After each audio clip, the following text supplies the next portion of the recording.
We recently unboxed and reviewed the Xiaomi 12T Pro here on the channel, and it's a great phone with a fantastic main camera and excellent performance. If you haven't already, make sure to check those videos out. But I was also quite impressed with the software, namely MIUI 13, which was their latest software until a few days ago when Xiaomi introduced MIUI 14. But until we get it, I wanted to share how to use dual SIM cards on this phone, and the experience was a bit different than phones I reviewed before. If you've seen our setup video, one of the first screens when installing the software is the SIM card detection. The phone checks which SIM cards you have installed and allows you to activate an eSIM as well. What's more, you can decide which SIM card will be the default one for calls and data. But let's get a bit deeper into this, and first let's install two SIM cards. For this, I actually took my main SIM card from the Pixel 7 Pro and the second one that had been in the 12T Pro. The SIM tray can keep two SIMs, but unfortunately there's no space for a micro SD card, so bear that in mind. Once you insert both SIM cards, both of them with the contacts facing up, you can put it into your phone. If it's the first time you've done it, you might get a text from your network to set your phone up correctly, and that's what happened in my case. To see the current SIM configuration, go to Settings and tap on SIM cards and mobile networks, which will allow you to check which SIM cards you have selected.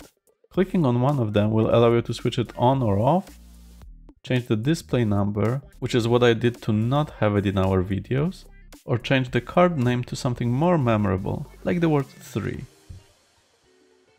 You can also disable 5G if you want to do it for some reason. What's important is the default for calls option, which is quite self-explanatory. You can select your first or second SIM as the default, in which case you'll be making calls using that number, or go with select SIM card to dial. Let's check it out.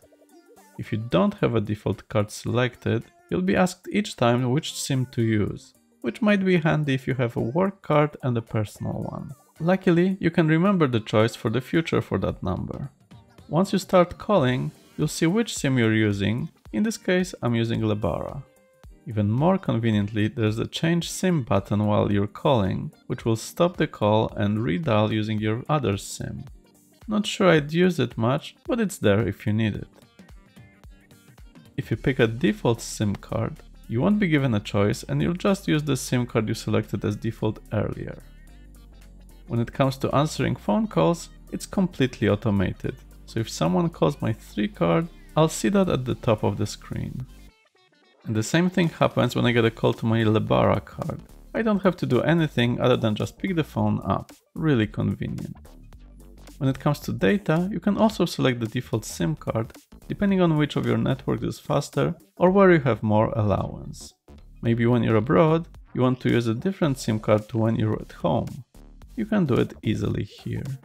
There's no non-default option here, as your phone uses the internet constantly in the background, so it wouldn't make sense to change it every few seconds. You can also select the mobile network for data in the settings shade. It allows you to pick one of the SIM cards, which can be much faster than finding it in the settings. Here you can also add an eSIM, but that would mean disabling SIM2, so bear that in mind if that's something you want to use. And that's basically it when it comes to dual SIM cards on MIUI 13. It's good that it's been integrated from the phone setup stage, and it all works really conveniently. Let us know if you have any further questions, we'll be happy to answer them. And leave us a like and subscribe if you found this video helpful. But for now, thanks for watching,